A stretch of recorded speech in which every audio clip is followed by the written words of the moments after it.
Shalom, selamat pagi. Mari pagi ini kita mau sama-sama belajar dari kitab Wahyu 2 ayat 1 sampai 7. Ini mungkin kitab yang sudah sering kita baca, tapi hari ini kita mau sama-sama pelajari kembali dari kitab Wahyu 2 pasal 1 sampai 7.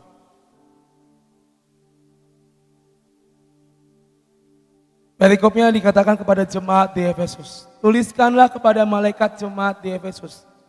Inilah firman dari Dia yang memegang ketujuh bintang itu di tangan kanannya dan berjalan di antara ketujuh kaki dian emas itu. Aku tahu segala pekerjaanmu, baik jerih payahmu maupun ketekunanmu. Aku tahu bahwa engkau tidak dapat sabar terhadap orang-orang jahat, bahwa engkau telah mencobai mereka yang menyebut dirinya rasul, tetapi yang sebenarnya tidak demikian, bahwa engkau telah mendapati mereka pendusta, dan engkau tetap sabar dan menderita oleh karena namaku, dan engkau tidak mengenal lelah. Namun demikian aku mencela engkau karena engkau telah meninggalkan kasihmu yang semula. Sebab itu ingatlah betapa dalamnya engkau telah jatuh, bertobatlah dan lakukanlah lagi apa yang semula engkau lakukan. Jika tidak demikian, aku akan datang kepadamu dan aku akan mengambil kaki dianmu dari tempatnya jikalau engkau tidak bertobat. Tetapi ini yang ada padamu, yaitu engkau membenci segala perbuatan pengikut Nikolaus yang juga aku benci. Siapa bertelinga hendaklah ia mendengarkan apa yang dikatakan Allah kepada jemaat-jemaat. Barang siapa menang, dia akan kuberi makan dari pohon kehidupan yang ada di taman Firdaus Allah. Pagi ini saudara, ketika saya berdoa, apa yang harus dipersiapkan saya dibukakan tentang yang namanya kasih mula-mula. Karena saya percaya ini adalah dasar, adalah basic, hal yang penting dari yang namanya kita sebagai anak-anak Allah. Amin. Kita sebagai anak-anak Tuhan, sebagai orang Kristen, dasarnya adalah kasih. Benar? Benar saudara? Ada yang namanya hukum kasih. Kan? Kasihilah Tuhan Allahmu, kasihilah saudaramu, kasihilah musuhmu. Dasarnya adalah kasih. Dan kenapa pagi ini kita mau pelajari kembali tentang kasih yang mula-mula.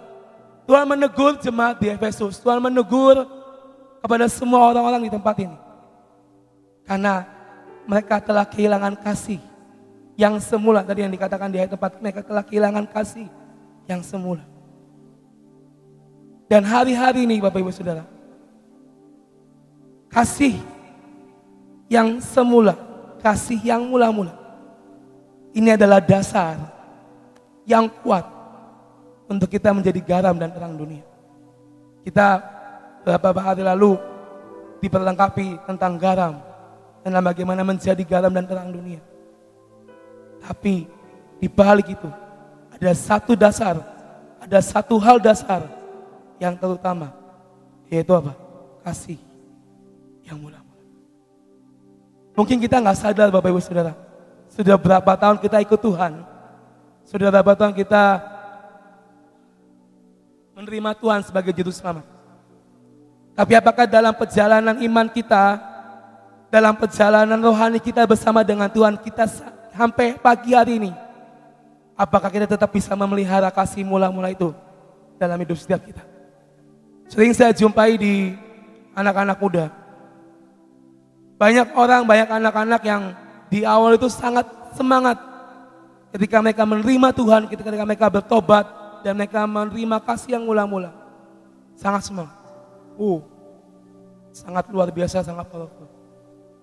Tapi begitu mereka masuk dalam perjalanan rohani mereka bersama dengan Tuhan, Tuhan mengizinkan hal-hal proses kehidupan terjadi. Mulai kendor, dan mulai kendor. Dan hasil apa? Tidak ada kasih yang mula-mula. Atau mungkin mulai hilang, mulai pudar. Kasih yang awal, kasih yang terutama. Yang Tuhan kasih untuk kita bisa hidup di dunia ini. Kita bisa melayani Tuhan di dunia ini.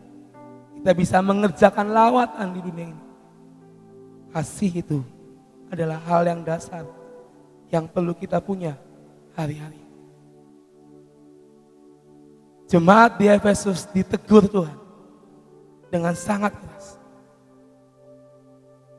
Mungkin ada sebagian orang yang mungkin berpikiran, kenapa sih ditegur? Gue udah tahu nih, emang harus balik kepada kasih mula-mula. Saya udah tahu nih, emang harus balik kepada kasih mula-mula. Kenapa sih ditegur mulu, kenapa dimarahin mulu? Saya sering mendengar tentang perkataan seperti ini. Ketika kita ditegur, itu berarti kita disayang. Benar? Kalau saya ditegur mungkin sama Ibu Nani masih perhatian sama saya. Tapi kalau saya ngelakuin kesalahan dan Ibu Nani nggak negur saya, udah cuek. Terserah lu Bom, mau ngapain juga saya nggak peduli.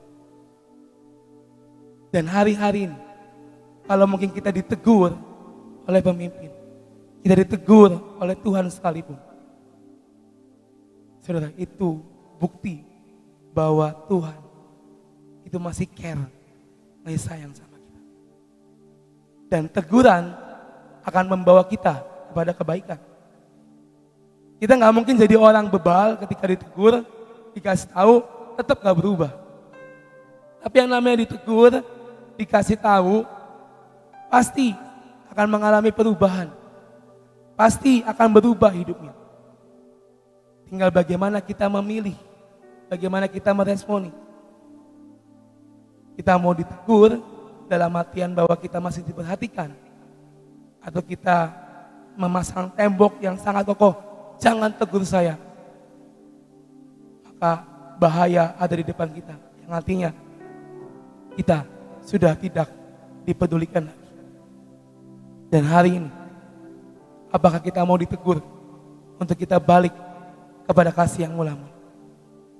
Yang bisa kita ambil dari kisah dari jemaat di Efesus, yang pertama adalah kita harus tahu, kita harus mengerti betul bahwa Tuhan itu tahu segala. Tuhan itu maha tahu dari semua aspek kehidupan kita, dari kita bangun tidur sampai malam kita tidur lagi. Tuhan tuh tahu apa yang kita kerjakan sudah. Mau kita sembunyi di bawah kolong drum, mungkin di bawah panggung di belakang mau sembunyi-sembunyi, Tuhan tuh tahu karena matanya di mana-mana. Dan jemaat Efesus, meskipun mereka berpikiran apa yang mereka kerjakan itu sudah benar, tapi Tuhan tahu hati mereka tidak tepat di hadapan Tuhan. Dan Tuhan tegur. Di ayat yang ke 1-3 tadi dikatakan, inilah firman dari Dia yang memegang ketujuh bintang di tangan kanannya dan berjalan di antara ketujuh kaki dan emas itu. Aku tahu segala pekerjaanmu, baik jeripayamu maupun ketekunanmu. Aku tahu. Dan aku tahu. Tuhan berkata, firman-Nya berkata, aku tahu segala pekerjaanmu, aku tahu jeripayamu, aku tahu ketekunanmu, aku tahu apapun yang kau perbuat. Dan aku tahu segalanya. Satu hal pertama yang harus kita tahu betul bahwa Tuhan adalah Tuhan yang maha tahu dalam hidup kita. Dan hari ini tuh, Bapak Ibu Saudara,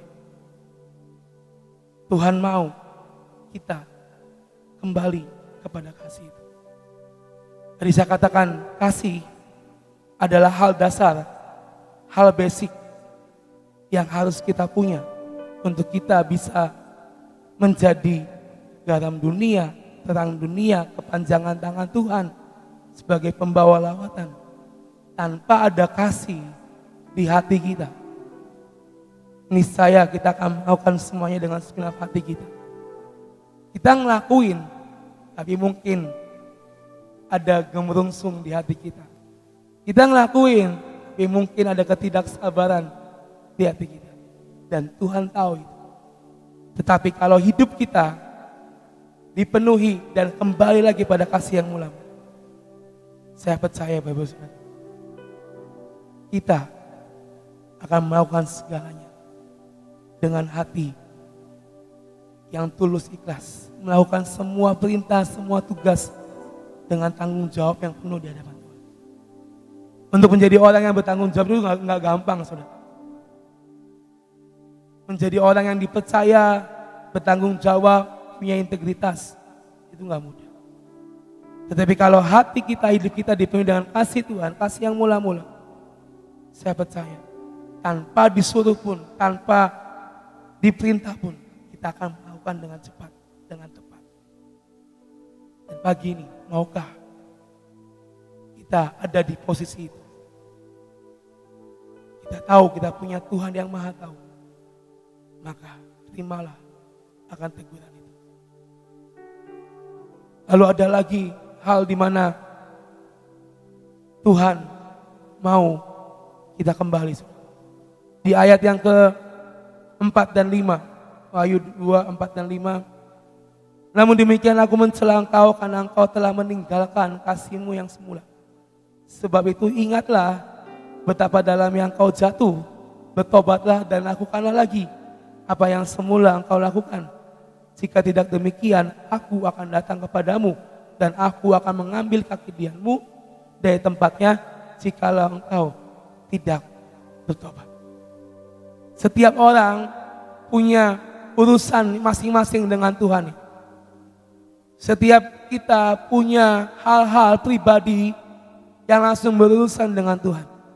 Yang mungkin orang lain gak tahu, tapi hanya diri kita dan Tuhan yang tahu. Dan hari ini Bapak Ibu Saudara, kalau hal itu yang membuat kita semakin jauh, yang membuat kita semakin menjauh dari kasih Tuhan, maka Tuhan dikatakan di ayat 5 lagi, di ayat 5 tadi, bertobatlah kembali dan lakukanlah lagi seperti awal pertama kali kita menerima Tuhan. Sahabat saya di tempat ini pasti pernah ngerasain yang namanya jatuh cinta, ya kan?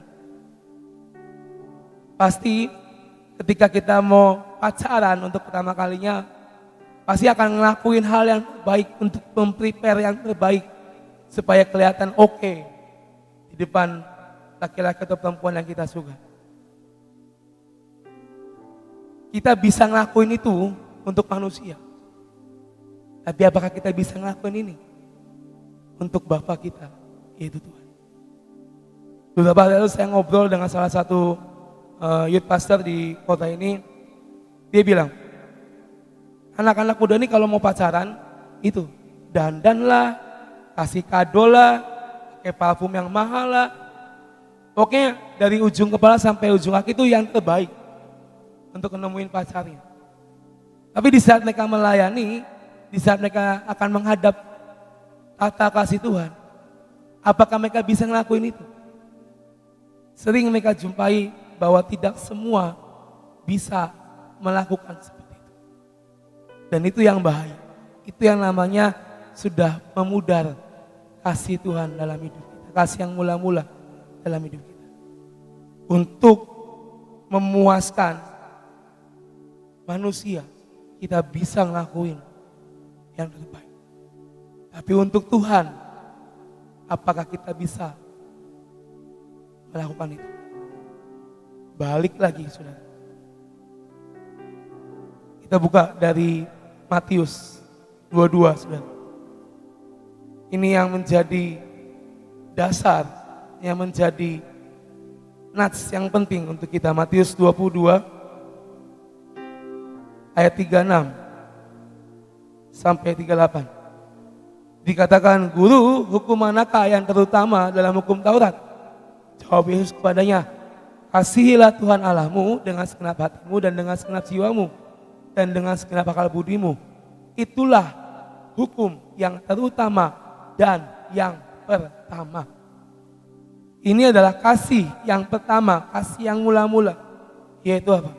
Kasihilah Tuhan Allah dengan segenap hati, segenap jiwa, dan dengan segenap akal budi kita. Untuk kita bisa kembali melakukan seperti pertama kali kita ngelakuin untuk Tuhan. Maka ingatlah akan ayat ini, saudara. Dikatakan yang pertama dan yang terutama ialah kasihilah Tuhan Allahmu. Mungkin kita bisa aktif, rajin ke gereja, rajin ke tempat ini. Tapi hati kita, siapa yang bisa sangka, saudara? Apakah kita datang benar-benar dengan sebuah kerinduan, dengan sebuah hasrat, dengan sebuah haus dan lapar, atau kita datang dengan sebuah rutinitas, dengan sebuah paradigma yang udahlah yang penting datang mengisi kekosongan waktu. Perbedaannya sangat tipis, Bapak Ibu. Tubuh kita, raga kita di tempat ini. Tapi hati kita, pikiran kita itu di mana? Dan ketika kita boleh kembali kepada kasih itu, saya percaya bukan karena rutinitas, bukan karena mengisi waktu, tapi kita percaya kita datang menyembah dan memuji Tuhan. Kenapa? Karena ada kasih yang mula-mula yang Tuhan tanam kembali dalam hidup setiap kita. Hari ini, pagi ini saudara, kita sudah diperbekali dengan semua hal-hal dalam minggu ini. Mari ambil itu dan jadikan kasih ini sebagai dasar yang penting dalam hidup kita.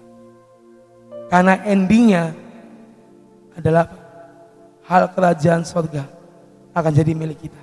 Amin. Di ayat yang ke-7, Wahyu, dikatakan tadi, di ayat yang ke-7, Wahyu 2 pasal 7, dikatakan barang siapa menang, dia akan kuberi makan dari pohon kehidupan yang ada di taman Firdaus. Ini hal kerajaan sorga. Ini janji Tuhan. Ini berkat dari surga untuk hidup kita. Amin. Hal kerajaan sorga barang siapa menang, dia akan kuberi makan dari pohon kehidupan yang ada di taman Firdaus. Kita punya tujuan akhir, yaitu surga. Benar? Finishnya kita itu di surga, benar? Ada yang mau finish di tempat lain mungkin? Ada kan? Kita punya garis finish, yaitu bersama-sama dengan Bapa di surga. Dan barang siapa menang dalam kehidupan ini, dalam perlombaan ini, dikatakan akan kuberi kamu makan dari pohon kehidupan, dari pohon yang ada di taman Firdaus Tuhan. Dengan kata lain, ketika kita bisa setia, kita bisa memenangkan perjalanan iman kita bersama dengan Tuhan, ada gift, ada hadiah, yaitu apa? Jaminan masuk kerajaan surga, saudara. Hari-hari ini banyak orang-orang berlomba mencari keselamatan. Banyak orang-orang berusaha dengan maksimal supaya hidupnya berubah dan diselamatkan. Dan di mana posisi kita hari ini? Mari hari ini miliki kasih yang mula-mula dalam hidup setiap kita. Miliki kasih di saat kita pertama kali terima Tuhan, di saat kita pertama kali mungkin dibaptis di dalam nama Tuhan. Miliki rasa itu. Rasa di mana kita haus dan lapar, rasa di mana kita kangen sama Tuhan, kita rindu sama Tuhan. Miliki itu. Sebab di luar Tuhan, kita ini bukan siapa-siapa. Tapi di dalam Tuhan, kita bisa menjadi sesuatu yang bersinar terang untuk dunia ini. Mari pagi hari ini Bapak Ibu Saudara, satu hal dasar pagi ini, balik kepada kasih yang mula-mula. Miliki kasih itu. Saya percaya ketika ada kasih mula-mula, ada kasih yang besar, ada agape Tuhan dalam hidup kita, kita akan menjadi garam dan terang dunia yang memberkati banyak orang di sekitar kita. Amin. Mau saudara pagi hari ini kembali kepada kasihnya? Mau saudara? Karena saya percaya tinggal dalam kasih Tuhan itu sangat enak. Sangat enak. Apapun yang kamu doakan, yang kita doakan, kita ada di dalam kasih Tuhan dan kita berpaut dengan hati Tuhan. Satu koneksi. Kita doa dengan kasih. Tapi untuk kita bisa mendapat itu, satu hal, balik dan miliki kasih. Amin. Tuhan berkati kita. Saudara, ada satu pepatah yang mengatakan begini, memulai itu mudah, tapi memelihara itu sangat sukar. Ya, kita tahu bahwa untuk masuk dalam kasih yang mula-mula, pertama kali jatuh cinta itu mudah banget. Begitu kita tertarik, begitu kita merasakan utang budi, begitu kita merasakan ditolong, langsung kita bisa jatuh cinta. Ya, tetapi untuk memelihara sampai kasih kita itu terus stabil, itu tidak mudah. Nah, kenapa dikatakan tadi kasih mula-mula itu bisa luntur, ya, kehilangan kasih yang mula-mula. Firman Tuhan kemarin mengatakan be awake, waspada, berjaga-jaga. Karena apa? Perusak itu akan merusak segala-galanya. Masih ingat ya kemarin, perusak itu ya grogotin seperti rubah. Nah, caranya bagaimana? Kenapa sih orang yang dahulu cinta pada Tuhan kok bisa luntur? Salah satunya adalah perusak itu. Apa contohnya perusak? Contoh daripada perusak adalah kekecewaan dan tidak puas. Seorang yang merasa kecewa, yang merasa tidak puas, itu akan luntur cinta yang mula-mulanya. Waspada, be awake. Jangan sampai perusak itu menghancurkan kasih mula-mula kita.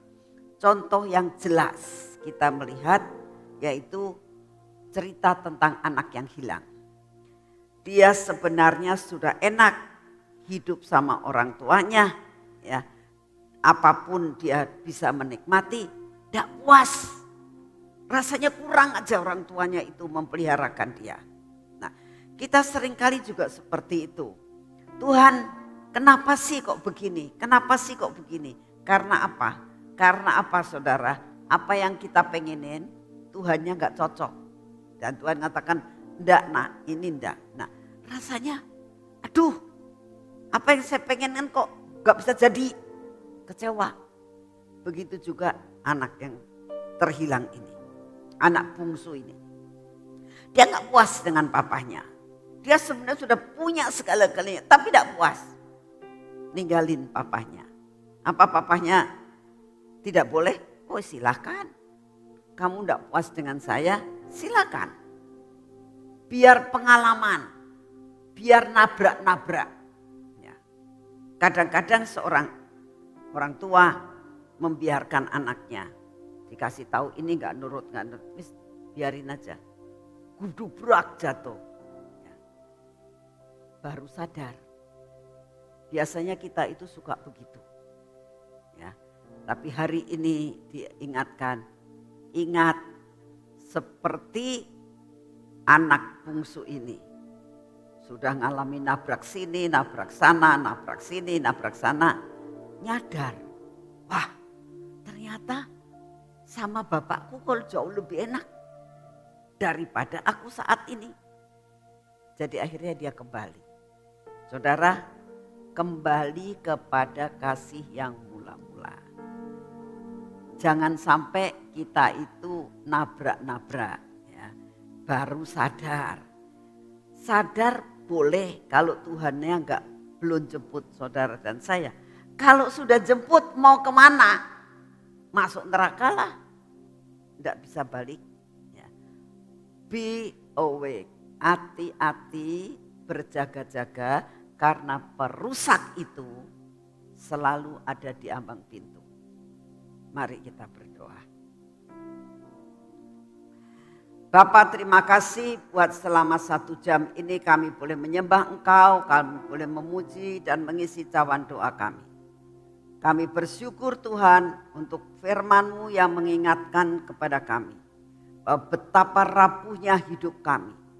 Kami bisa memulai segala sesuatu dengan mudah, tapi kami tidak bisa memelihara apa yang Kau anugerahkan buat kami. Selidiki hati kami Tuhan. Adakah roh kekecewaan, roh ketidakpuasan yang ada dalam hidup kami? Saat ini kami datang di hadapan-Mu. Kami mohon buat kami kembali seperti anak bungsu untuk kembali kepada bapaknya. Untuk menikmati kembali akan kasih mula-mula. Mengingat akan apa yang sebenarnya Kau sudah berikan semua buat kami. Terima kasih untuk kasih setia-Mu. Kami sungguh bersyukur Tuhan karena Engkau tidak pernah meninggalkan kami. Terima kasih untuk semua dan semuanya ini. Bapak, kami tetap mau berdoa buat bangsa dan negara kami. Kami berdoa untuk Bapak Presiden kami ya Tuhan. Engkau sudah menganugerahkan Bapak Presiden buat bangsa kami. Kami minta proteksi yang daripadamu. Kami mohon pemeliharaan yang daripadamu. Kami mohon hikmat dan kebijaksanaan supaya Bapak Presiden kami dapat memimpin bangsa ini sampai garis akhir. Terima kasih untuk kasih setiamu. Kami berdoa buat pandemi yang saat ini masih ada. Tuhan, Engkau tahu untuk Jawa dan Bali PPKM masih tetap berlaku disebabkan karena masih banyak pandemi yang saat ini sedang melanda. Kami doakan ya Tuhan, biarlah Engkau menghembuskan nafas-Mu, nafas kesembuhan Tuhan, nafas damai sejahtera Tuhan buat Jawa dan Bali, sehingga daerah itu di mana kami tinggal, Engkau sendiri yang akan mensterilkan sehingga mengalami kelepasan daripada pandemi ini.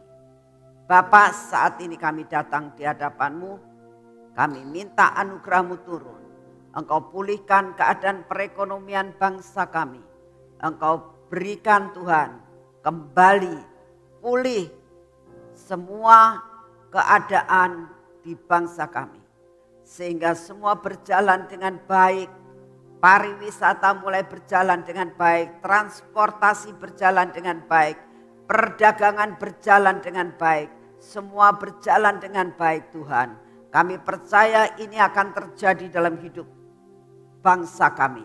Terima kasih untuk kasih setiamu. Kami berdoa saat ini dimanapun kami berada dan mendengar streaming ini. Kami minta di dalam nama-Mu roh kekuatan untuk berjalan menjalani kehidupan ini dari hari ke hari, dari waktu ke waktu. Sampai pandemi akan lewat dan kami tetap survive dalam menghadapi kehidupan kami. Terima kasih Bapak. Kami berdoa buat saudara-saudara kami yang mengalami banyak sekali penderitaan. Banyak sekali sakit penyakit yang mengalami akan tekanan-tekanan dalam kehidupan perekonomian. Bapak, kami datang di hadapan-Mu. Firman-Mu mengatakan, apabila mereka berseru kepadamu, Engkau akan membukakan jalan buat mereka. Dan kami percaya setiap yang mendengar akan hari ini, kami berdoa bersama-sama dengan mereka, sehati sepikir Tuhan, untuk mereka dilepaskan dari semua penderitaan yang mereka hadapi. Terima kasih untuk kasih setiamu. Kami bersyukur punya Bapak seperti Engkau. Terima kasih Tuhan Yesus, terima kasih Tuhan Roh Kudus, terima kasih Bapak yang di surga. Kami percaya Kau mendengar doa kami. Segala puji, hormat dan syukur kami naikkan di hadapan-Mu. Dalam nama Tuhan Yesus. Amin. Mari kita masuk dalam pengurapan.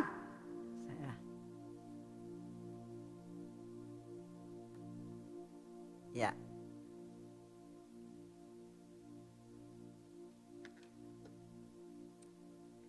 Kita ambil minyak urapan ini.